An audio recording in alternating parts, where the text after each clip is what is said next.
Hello student, मैं मंजू मीना महिला polytechnic Ajmer से। आज हम लोग पढ़ेंगे 306 यानी कि बायोमेडिकल इंस्ट्रूमेंटेशन की यूनिट 1 इंट्रोडक्शन टू फिजियोलॉजी। सबसे पहले हम लोग ये देखेंगे कि हम लोग as electronic student biomedical instrumentation वाला सब्जेक्ट क्यों पढ़ रहे हैं। हाँ, ये हम इसलिए पढ़ रहे हैं क्योंकि मेडिकल साइंस में आज की डेट में जितनी भी रिसर्च हुई है, जो भी डेवलपमेंट हुआ है, वो किसकी वजह से हो पाया है? इलेक्ट्रॉनिक डिवाइसेस की वजह से हो पाया। जो नए नए डिवाइसेस बने हैं, जो नए नए इक्विपमेंट बने हैं, उसी वजह से मेडिकल साइंस में नई रिसर्च हो पाई है और बड़ी बड़ी बीमारियों के ट्रीटमेंट्स हो पाए हैं। जैसे अगर कोई भी बीमारी है तो उसके बारे में पता करना कि वो बीमारी क्या है, क्या प्रॉब्लम है, उसके लिए हमें किसी ना किसी इलेक्ट्रॉनिक डिवाइस की ज़रूरत पड़ती है। जैसे अगर पेट में दर्द हो रहा है तो सोनोग्राफी कराई जाएगी, तो सोनोग्राफी मशीन के द्वारा पता पड़ रहा है। हाथ में मतलब फ्रैक्चर हो गया है तो एक्सरे कराया जाएगा, तो एक्सरे मशीन के द्वारा पता पड़ रहा है कि फ्रैक्चर कितना हुआ है, कितनी बोन्स ब्रेक हुई हैं। तो ये जितना भी मेडिकल साइंस ने डेवलपमेंट किया है वो किसकी वजह से हो पाया है? ये हो पाया है हमारे इलेक्ट्रॉनिक डिवाइसेस, इलेक्ट्रॉनिक इंस्ट्रूमेंट्स की वजह से हो पाया है। और एज इलेक्ट्रॉनिक स्टूडेंट हमें पता होना चाहिए कि मेडिकल साइंस फील्ड में कौन कौन से इलेक्ट्रॉनिक इक्विपमेंट यूज़ आ रहे हैं और वो क्या क्या काम के लिए यूज़ आ रहे हैं, इसलिए हम लोग ये सब्जेक्ट पढ़ते हैं। आधुनिक युग में मेडिकल साइंस में निरंतर रिसर्च हो रही है। इस रिसर्च में इलेक्ट्रिकल और इलेक्ट्रॉनिक इक्विपमेंट की अहम भूमिका है। तो मेडिकल साइंस में क्या हो रहा है? मेडिकल साइंस में बहुत ज़्यादा डेवलपमेंट हो रहा है, नई नई रिसर्च हो रही है और इन रिसर्च में सबसे बड़ा योगदान किसका रहा है? इलेक्ट्रिकल और इलेक्ट्रॉनिक इक्विपमेंट और डिवाइसेस का रहा है। इलेक्ट्रॉनिक इक्विपमेंट का मानव स्वास्थ्य एवं रिसर्च में महत्वपूर्ण योगदान है और यही इलेक्ट्रॉनिक इक्विपमेंट की वजह से बीमारियों का इलाज हो पाया है और इस फील्ड में रिसर्च हो पाई है। अतः क्लिनिकल एवं रिसर्च में इलेक्ट्रॉनिक इक्विपमेंट का निरंतर विकास जारी है और इसलिए इलेक्ट्रॉनिक इक्विपमेंट आज की डेट में बनते ही जा रहे हैं। नए नए अच्छे अच्छे एडवांस इलेक्ट्रॉनिक डिवाइसेस बन रहे हैं ताकि ज़्यादा से ज़्यादा शरीर के बारे में जाना जा सके, ज़्यादा से ज़्यादा बीमारियों के बारे में जाना जा सके और उसका इलाज कर सकें डॉक्टर्स। मेडिकल फील्ड में जो इलेक्ट्रॉनिक इक्विपमेंट यूज़ होते हैं उन्हें बायोमेडिकल इक्विपमेंट कहते हैं और जो मेडिकल फील्ड में जितने भी इलेक्ट्रॉनिक इक्विपमेंट हम यूज़ कर रहे हैं उनको हम क्या कहते हैं? उन्हें हम बायोमेडिकल इक्विपमेंट कहते हैं। तो ये हमने देखा कि हम क्यों ये सब्जेक्ट पढ़ रहे हैं और क्या बायो इलेक्ट्रॉनिक इक्विपमेंट अपना योगदान दे रहे हैं मेडिकल साइंस में। अब आगे पढ़ने के लिए, आगे जानने के लिए, इलेक्ट्रॉनिक इक्विपमेंट को जानने के लिए पहले हमें ह्यूमन बॉडी को जानना ज़रूरी है। तो इस यूनिट में हम लोग हमारी ह्यूमन बॉडी के बारे में जानकारी लेंगे। Physiology system of the human body, शारीरिक अंगों की सामान्य कार्य प्रणाली का अध्ययन इसी ब्रांच में किया जाता है। तो हमारे शरीर के जो अंग हैं वो कैसे कार्य करेंगे उसका अध्ययन करेंगे हम इस ब्रांच में। फिजियोलॉजी कई प्रकार की होती है, तो हम 5 तरीके की फिजियोलॉजी देख रहे हैं, मतलब 5 में क्लासीफाई हुआ है फिजियोलॉजी का। Cell physiology, pathophysiology, circulatory physiology, respiratory physiology और लास्ट है nerve physiology. Cell physiology, physiology की इस ब्रांच में सेल की फिजिकल स्ट्रक्चर तथा फंक्शनिंग का अध्ययन किया जाता है। यानी कि इस ब्रांच में क्या होता है? सेल के बारे में पढ़ते हैं। सेल हमारी शरीर की सबसे छोटी इकाई है, स्मॉलेस्ट यूनिट है, और उसके फिजिकल स्ट्रक्चर के बारे में पढ़ते हैं, उसकी फंक्शनिंग, उसकी वर्किंग के बारे में इस ब्रांच में अध्ययन किया जाता है। पैथोफिजियोलॉजी, फिजियोलॉजी की इस ब्रांच में शारीरिक अंगों अर्थात ऑर्गन्स को बीमारियों के लक्षण के आधार पर अध्ययन किया जाता है। इसमें देखा जाता है कि क्या लक्षण हैं, क्या बीमारी हो सकती है, किस ऑर्गन में, शरीर के किस अंग में क्या परेशानी हो सकती है। जैसे पैथ लैब्स होते हैं, यूरिन टेस्ट होते हैं, ब्लड टेस्ट होते हैं, तो ये पैथोफिजियोलॉजी है। सर्कुलेटरी फिजियोलॉजी, फिजियोलॉजी की इस ब्रांच में ब्लड सर्कुलेटरी सिस्टम तथा हार्ट की फिजिकल स्ट्रक्चर एवं वर्किंग का अध्ययन किया जाता है। तो सर्कुलेटरी फिजियोलॉजी में हम क्या पढ़ेंगे कि हमारे शरीर में ब्लड कैसे सर्कुलेट होता है, कैसे हमारा हार्ट काम करता है ब्लड सर्कुलेशन में, हमारे हार्ट का फिजिकल स्ट्रक्चर क्या है, वो क्या कार्य करता है, वो सब कुछ हम किस ब्रांच में पढ़ेंगे? वो सब कुछ हम सर्कुलेटरी फिजियोलॉजी में पढ़ेंगे। रेस्पिरेटरी फिजियोलॉजी, रेस्पिरेटरी सिस्टम आएगा इसके अंदर। फिजियोलॉजी की इस ब्रांच में रेस्पिरेटरी सिस्टम तथा लंग्स की फिजिकल स्ट्रक्चर तथा फंक्शनिंग का अध्ययन किया जाता है। इसके अंदर हम पढ़ेंगे हमारे शरीर के रेस्पिरेशन सिस्टम के बारे में कि कैसे हम सांस लेते हैं, कैसे हमारे लंग्स काम करते हैं, पूरा उनका फिजिकल स्ट्रक्चर और उनकी फंक्शनिंग। फिर है हमारी नर्व फिजियोलॉजी। जो लास्ट फिजियोलॉजी की ब्रांच है वो है नर्व फिजियोलॉजी।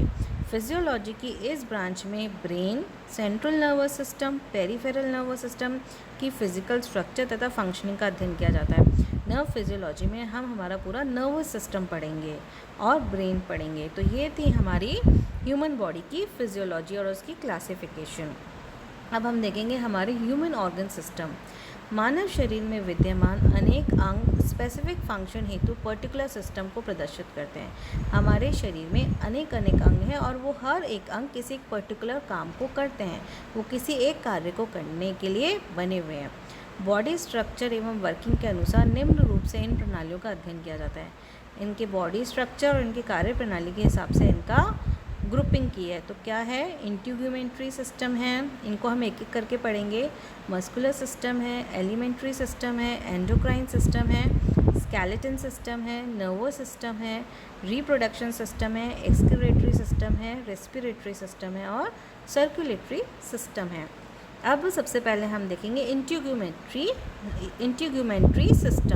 सिस्टम की इस प्रणाली के अंतर्गत शरीर की एक्सटर्नल स्किन, जिसे हम एपिडर्मिस कहते हैं, तथा ऑर्गन्स की एक्सटर्नल तथा इंटरनल कवरिंग की स्टडी की जाती है। तो इंटीग्यूमेंट्री सिस्टम में हम क्या पढ़ेंगे, हम स्किन के बारे में पढ़ेंगे। जो हमारे शरीर के ऊपर की स्किन है उसके बारे में भी स्टडी करते हैं। हमारे ऑर्गन्स के ऊपर जो स्किन है उसके बारे में भी स्टडी करते हैं और उसके अंदर की जो कवरिंग है उसके बारे में भी स्टडी करते हैं। तो इंटीग्यूमेंट्री सिस्टम में हम लोग क्या पढ़ेंगे, हम स्किन से रिलेटेड पढ़ेंगे। वो स्किन हमारे शरीर के ऊपर की स्किन हो सकती है, वो स्किन हमारे ऑर्गन के ऊपर की स्किन हो सकती है, या उसके अंदर की इंटरनल कवरिंग हो सकती है। उन सब की स्टडी हम इस सिस्टम में करते हैं। फिर है skeleton system.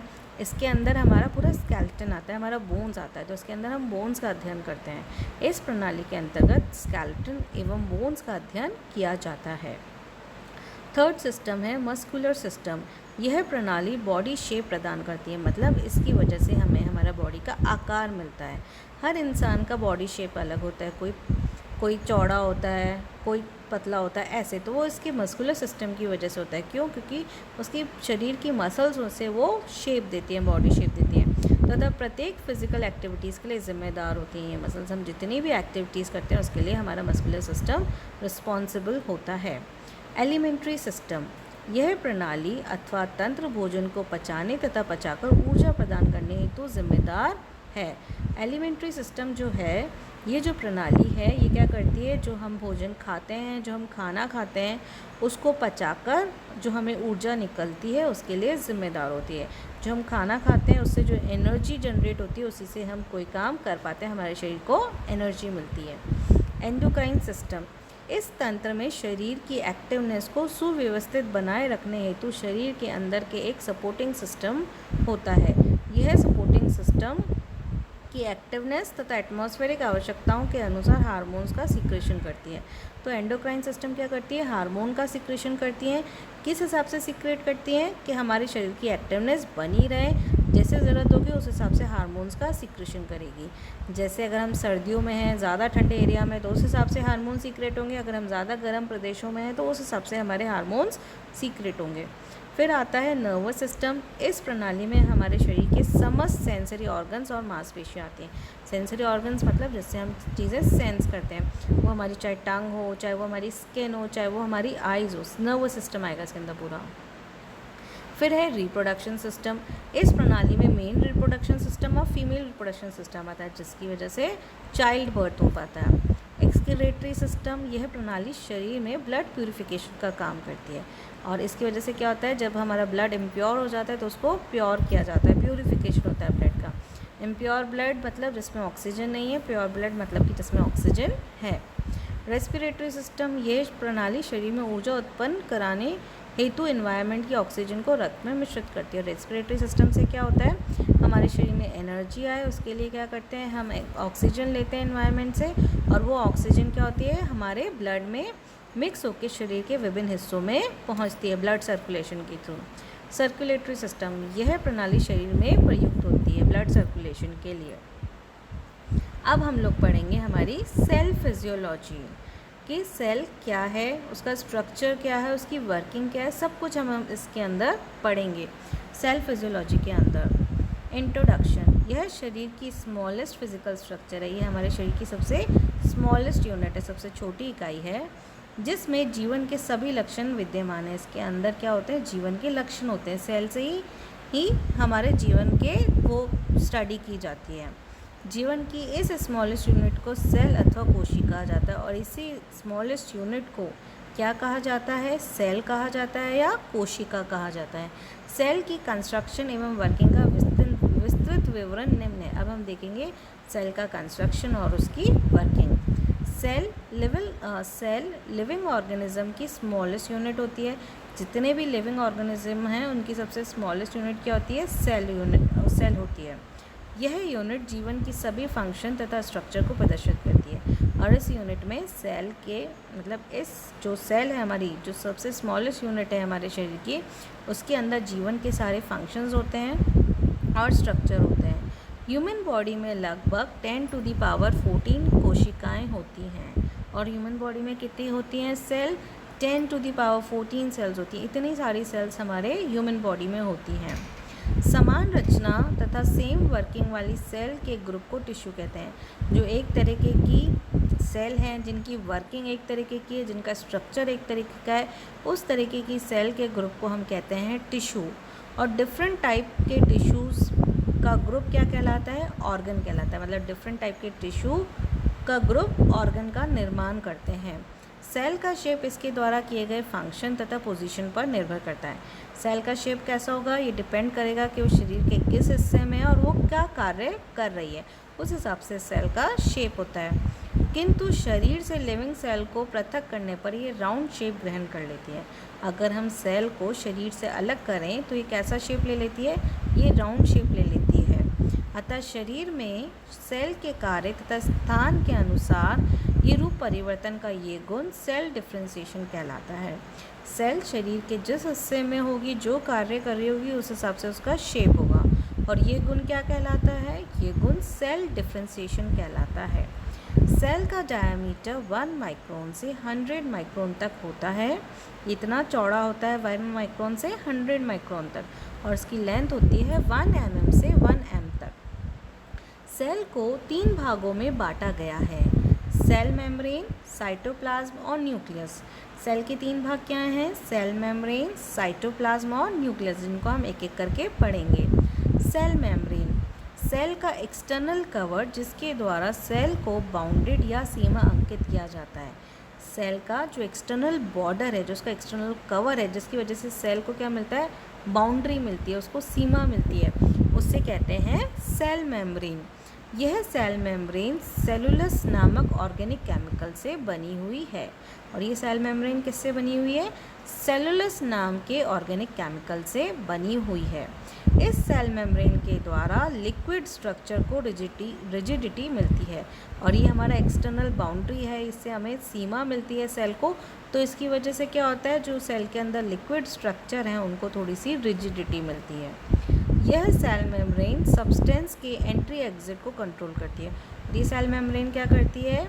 Entry exit regulate करती है, इसलिए इसको एंट्री एग्जिट रेगुलेटर भी कहा जाता है। मतलब कौन से सब्सटेंस एंटर होंगे, कौन से सब्सटेंस एग्जिट करेंगे, ये सब इसके थ्रू कंट्रोल किया जाता है, इसलिए इसको कहते हैं एंट्री एग्जिट रेगुलेटर। ये बायोइलेक्ट्रिसिटी ट्रांसमिशन में भी सहायता प्रदान करती है, इसकी वजह से बायोइलेक्ट्रिसिटी ट्रांसमिट होता है। जो हमारी शरीर की ऊर्जा होती है उसको कहते हैं बायोइलेक्ट्रिसिटी। सेल मेम्ब्रेन की एवरेज मोटाई होती है 0.01 माइक्रोन। ये हमारे सेल का स्ट्रक्चर है। इसमें आप माइटोकॉन्ड्रिया देख रहे हैं, सेंट्रोसोम देख रहे हैं, न्यूक्लियस देख रहे हैं, राइबोसोम देख रहे हैं, लाइसोसोम देख रहे हैं, न्यूक्लियस देख रहे हैं, गोल्गी देख रहे हैं। ये सब हम एक एक करके डिस्कस करेंगे। ये एक और वो उसका 3D डायग्राम था, ये सेल का 2D डायग्राम है। देखिए इसके अंदर क्या है? माइटोकॉन्ड्रिया दिख लिया, गोल्गी दिख लिया, न्यूक्लियस दिख लिया, है ना, सब कुछ इसके अंदर आप दिख रहे हैं। सेल का प्लाज्मा मेम्ब्रेन दिख रहा है। तो ये सेल का स्ट्रक्चर है। जब क्वेश्चन में सेल का स्ट्रक्चर पूछा जाए तो आपको ये डायग्राम ड्रॉ करना है। साइटोप्लाज्म सेकंड जो हमने पढ़ा था पार्ट, वो था साइटोप्लाज्म। देखिए हमने बताया था ना कि सेल के 3 पार्ट होते हैं: सेल मेम्ब्रेन, साइटोप्लाज्म और न्यूक्लियस। तो सेल मेम्ब्रेन हमने पढ़ लिया, अब हम पढ़ रहे हैं साइटोप्लाज्म, फिर न्यूक्लियस पढ़ेंगे। साइटोप्लाज्म में विभिन्न प्रकार के लिक्विड होते हैं। यह लिक्विड देखिए जो हमने यहाँ देखे ना, वो सब हम इसके अंदर पढ़ेंगे अब। साइटोप्लाज्म में विभिन्न प्रकार के लिक्विड होते हैं। ये लिक्विड लाइफ एक्टिविटी प्रदर्शित करते हैं। और ये लिक्विड क्या शो करते हैं? ये लिक्विड लाइफ एक्टिविटी शो करते हैं। यह जो लिक्विड होते हैं ये सेमी सॉलिड स्टेट में होते हैं। ठीक है, सेमी सॉलिड मतलब ना ज़्यादा सॉलिड ना ज़्यादा लिक्विड, सेमी सॉलिड स्टेट में होते हैं। यह लिविंग सेल में कंटिन्यूसली कांस्टेंट स्पीड से गतिमान रहता है और ये कंटिन्यूसली एक्टिव रहता है। साइटोप्लाज्म में विभिन्न प्रकार की रचनाएं होती हैं, यानी कि स्ट्रक्चर्स होते हैं। कौन कौन से मेजर स्ट्रक्चर्स होते हैं? माइटोकॉन्ड्रिया, देखिए जैसे ये ऊपर दिख रहा है माइटोकॉन्ड्रिया। माइक्रोसोम दिख रहा है इसके अंदर आपको, माइक्रोसोम भी है ना। सेंट्रोसोम है, गोल्गी कॉम्प्लेक्स है, वैक्यूलस है। अब माइटोकॉन्ड्रिया देखिए रॉड जैसा शेप था, ये रॉड जैसा शेप है ना माइटोकॉन्ड्रिया का। तो माइटोकॉन्ड्रिया यह स्ट्रक्चर रॉड अथवा डॉट की शेप में होती है। तो माइटोकॉन्ड्रिया का शेप कैसा होता है? रॉड जैसा, यानी कि डंडे जैसा होता है, या डॉट जैसा होता है। माइटोकॉन्ड्रिया के द्वारा सेलुलर रेस्पिरेशन की प्रक्रिया संपन्न होती है, यानी कि सेल का रेस्पिरेशन होता है इसके थ्रू। सेल का रेस्पिरेशन मतलब सेल का सांस लेना। इस प्रोसेस के दौरान एनर्जी जनरेट होती है। और इस प्रोसेस के दौरान क्या होता है? जब इसके अंदर सेल रेस्पिरेशन का कार्य चल रहा होता है माइटोकॉन्ड्रिया के द्वारा, तो क्या होती है? एनर्जी जनरेट होती है। इसलिए इसे सेल का पावर हाउस भी कहते हैं। यानी कि माइटोकॉन्ड्रिया क्या है? माइटोकॉन्ड्रिया हमारे सेल का पावर हाउस है। माइक्रोसोम, साइटोप्लाज्म में विद्यमान यह स्ट्रक्चर माइटोकॉन्ड्रिया से भी स्मॉलर होती है।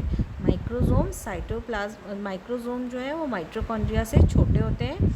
और यह स्ट्रक्चर किससे बने हुए होते हैं? प्रोटीन, लिपिड्स, राइबोन्यूक्लिक एसिड से रिच होते हैं तथा यह सेल रेगुलेटर के रूप में कार्य करते हैं। और माइक्रोसोम क्या करता है? सेल को रेगुलेट करता है, इसलिए इसको सेल रेगुलेटर भी कहते हैं। सेंट्रोसोम, यह स्ट्रक्चर सेलुलर न्यूक्लियस के पास होते हैं। सेंट्रोसोम क्या होते हैं? सेलुलर न्यूक्लियस के पास होते हैं। देखिए सेंट्रोसोम दिख रहे हैं आपको इसमें, है ना। ये सेंट्रोसोम माइटोकॉन्ड्रिया के जस्ट नीचे सेंट्रोसोम है। यह स्ट्रक्चर सेलुलर न्यूक्लियस के पास होता है। यह सिर्फ एनिमल की सेल में ही पाया जाता है। इस स्ट्रक्चर के द्वारा ही मानव तथा एनिमल सेल के बीच में डिफरेंस किया जा सकता है। तो क्या होता है? यह स्ट्रक्चर सब किस में मिलता है? एनिमल्स में मिलता है। तो इसी के थ्रू पता पड़ता है कि ये जो सेल है ये एनिमल की सेल है या ह्यूमन की सेल है। गोल्गी कॉम्प्लेक्स, यह स्ट्रक्चर भी सेलुलर न्यूक्लियस के पास होता है। यह स्ट्रक्चर फिल्टर का कार्य करता है, यानी कि इससे फिल्टर होता है, ये फिल्टर का कार्य करता है। इस स्ट्रक्चर की आकृति यानी कि जो शेप होता है बहुत कॉम्प्लिकेटेड होता है, इसलिए इसके नाम में कॉम्प्लेक्स हुआ और इसलिए इसको हम कहते हैं गोल्गी कॉम्प्लेक्स। वैक्यूलस, यह स्ट्रक्चर क्लियर फ्लूइड से बना हुआ राउंड ट्रांसपेरेंट बॉडी है। ये जो स्ट्रक्चर है वैक्यूलस, ये किससे बना हुआ है? बिल्कुल ट्रांसपेरेंट क्लियर फ्लूइड से बना हुआ है और राउंड शेप का है। इस स्ट्रक्चर के द्वारा सेलुलर प्रेशर को रेगुलेट किया जाता है। और वैक्यूलस से क्या होता है? सेल के अंदर के प्रेशर को रेगुलेट करते हैं। न्यूक्लियस, सेल की यह सेंट्रल यूनिट होती है। यह सेल की ओवरऑल वर्किंग को कंट्रोल करती है। न्यूक्लियस जो होती है वो सेल की केंद्रीय यूनिट होती है और इसके थ्रू सेल की सारी वर्किंग को कंट्रोल किया जाता है। इसे सेंट्रल अथवा इनर कंट्रोल यूनिट भी कहते हैं। तो न्यूक्लियस को क्या कहते हैं? सेंट्रल यूनिट भी कहते हैं या इनर कंट्रोल यूनिट भी कहते हैं। इसकी मेम्ब्रेन को न्यूक्लियर मेम्ब्रेन कहते हैं। यह न्यूक्लियर मटेरियल के एंट्री एग्जिट को कंट्रोल करता है। तो न्यूक्लियस क्या करता है? न्यूक्लियर मटेरियल के एंट्री एग्जिट को कंट्रोल करता है। न्यूक्लियस में जो लिक्विड होता है उसे न्यूक्लियोप्लाज्म कहते हैं और न्यूक्लियस में जो लिक्विड भरा हुआ होता है उसे हम कहते हैं न्यूक्लियोप्लाज्म। न्यूक्लियस में क्रोमोसोम्स होते हैं और यही क्रोमोसोम्स डीएनए, और ये जो क्रोमोसोम्स होते हैं इसमें डीएनए, आरएनए व प्रोटीन होते हैं। यहाँ पे हमारा सेल का स्ट्रक्चर ख़त्म हो गया। अब हम लोग देखेंगे electrical characteristics of cell. Cell की इलेक्ट्रिकल कैरेक्टरिस्टिक्स को हम यहाँ पे स्टडी करेंगे।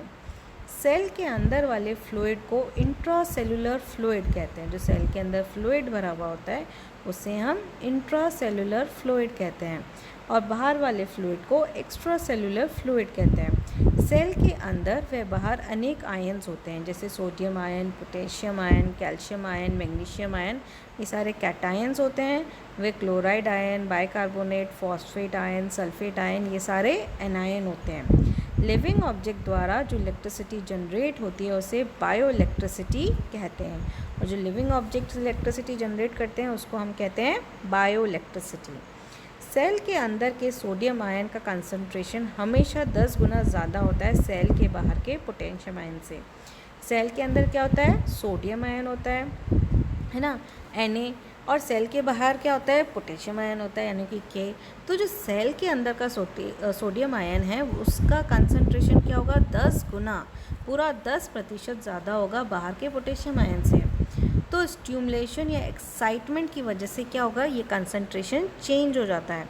इन दोनों सिचुएशन में क्या होता है, सेल के अंदर और बाहर के कंसंट्रेशन चेंज हो जाते हैं। एक्साइटमेंट की वजह से, स्टिमुलेशन की वजह से सेल के अंदर का कंसंट्रेशन और सेल के बाहर का कंसंट्रेशन चेंज हो जाएगा, जैसे कि आप ये डायग्राम में देख रहे हैं, है ना।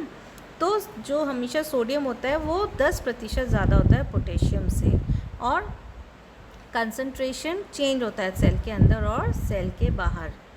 सेल की इनिशियल पोजीशन जिसमें सोडियम आयन बाहर होता है, तो सेल की इनिशियल पोजीशन जिसमें बाहर सोडियम आयन का आयनिक कंसंट्रेशन सेल में विद्यमान पोटेशियम आयन के कंसंट्रेशन से 10 गुना अधिक होता है। देखिए डायग्राम में दिख रहा है, सेल के अंदर क्या है, पोटेशियम आयन है, और सेल के बाहर क्या है, सोडियम आयन है, और जो बाहर सोडियम आयन है वो 10% ज़्यादा है सेल के अंदर के पोटेशियम आयन से। ठीक है, यही हमने देखा कि सेल की इनिशियल पोजीशन जिसमें सोडियम आयन क्या है, सेल के बाहर है, और पोटेशियम आयन क्या है, सेल के अंदर है। जो सेल के बाहर है सोडियम आयन, उसकी कंसंट्रेशन 10 गुना अधिक है पोटेशियम आयन से जो सेल के अंदर है। यह कहलाता है रेस्टिंग पोटेंशियल, यानी कि सेल अभी रेस्ट मोड में है। इस सिचुएशन में सेल का इंटरनल पार्ट जो होता है वो नेगेटिव होता है, और सेल का एक्सटर्नल पार्ट जो होता है वो पॉजिटिव होता है। जब सेल पर एक्सटर्नल एनर्जी यूज़ की जाती है, कोई बाहर से एनर्जी अप्लाई होती है, तो सेल का आयनिक कंसंट्रेशन क्या हो जाता है, चेंज हो जाता है। यह बाहर की एनर्जी, एक्सटर्नल एनर्जी, कोई सी भी एनर्जी हो सकती है, मैकेनिकल एनर्जी हो सकती है, थर्मल एनर्जी हो सकती है, इलेक्ट्रिक एनर्जी हो सकती है, केमिकल एनर्जी हो सकती है, कोई सी भी एनर्जी हो सकती है। इस वजह से अंदर स्थित पोटेशियम आयन बाहर आ जाते हैं। जैसी एक्सटर्नल एनर्जी अप्लाई होती है तो पोटेशियम आयन बाहर आ जाते हैं और सोडियम आयन अंदर चले जाते हैं। इस वजह से अंदर स्थित पोटेशियम आयन बाहर आ जाता है और बाहर स्थित सोडियम आयन अंदर आ जाते हैं। इस वजह से सेल का इंटरनल पार्ट तो क्या हो जाएगा, पॉजिटिव हो जाएगा, और एक्सटर्नल पार्ट क्या हो जाएगा, नेगेटिव हो जाएगा। और ये प्रोसेस क्या कहलाता है, एक्शन पोटेंशियल कहलाता है, जैसा कि ये डायग्राम में दिख रहा है। ठीक है, पहले सेल के अंदर क्या था, नेगेटिव था, बाहर पॉजिटिव ज़्यादा था। जैसे ही स्टिमुलेशन हुआ, एक्सटर्नल एनर्जी हुई, तो क्या होगा, सेल के अंदर वाला पोटेशियम बाहर जाएगा और बाहर वाला सोडियम अंदर आएगा, तो सेल अंदर पॉजिटिव हो गया और बाहर नेगेटिव हो गया। ये हुआ डीपोलराइजेशन। अब सेल दोबारा अपनी स्थिर पोजीशन में आने की कोशिश करेगा, है ना, मतलब दोबारा पोटेशियम अंदर और सोडियम बाहर, तो ये कहलाएगा रीपोलराइजेशन। इस फिगर से निम्न बातें हमें पता पड़ी। स्टिमुलेशन अर्थात एक्साइटमेंट करने पर एक्शन पोटेंशियल जनरेट होता है। जैसे ही एक्सटर्नल एनर्जी अप्लाई होती है तो एक्शन पोटेंशियल जनरेट होता है, और इस प्रोसेस में क्या होता है, जो सोडियम आयन होते हैं वो जो सेल के बाहर हैं वो सेल के अंदर एंटर हो जाते हैं, और जो सेल के अंदर पोटेशियम आयन है यानी कि के, वो बाहर चले जाते हैं, और ये प्रोसेस वो कहलाता है डीपोलराइजेशन। और डीपोलराइजेशन में क्या हो गया, पॉजिटिव अंदर हो गया और नेगेटिव बाहर हो गया, जैसा कि इस डायग्राम में दिख रहा है। देखिए डीपोलराइजेशन में Na अंदर आ गया, K बाहर आ गया, यानी कि अंदर पॉजिटिव हो गया और बाहर नेगेटिव हो गया। सेल के अंदर एंटर Na, जो सोडियम आयन है वो ज़्यादा समय तक अंदर नहीं रह सकता, सेल दोबारा स्टेबल होने की कोशिश करती है, इसलिए सेल दोबारा अपनी इनिशियल स्टेट में आने का प्रोसेस स्टार्ट कर देती है, यानी कि जो अंदर सोडियम आयन है वो बाहर जाने लगता है और बाहर का पोटेशियम आयन अंदर आने लगता है, और ये प्रोसेस हमारा कहलाता है रीपोलराइजेशन। तो ये हमने देखा सेल की एनर्जी। Thank you.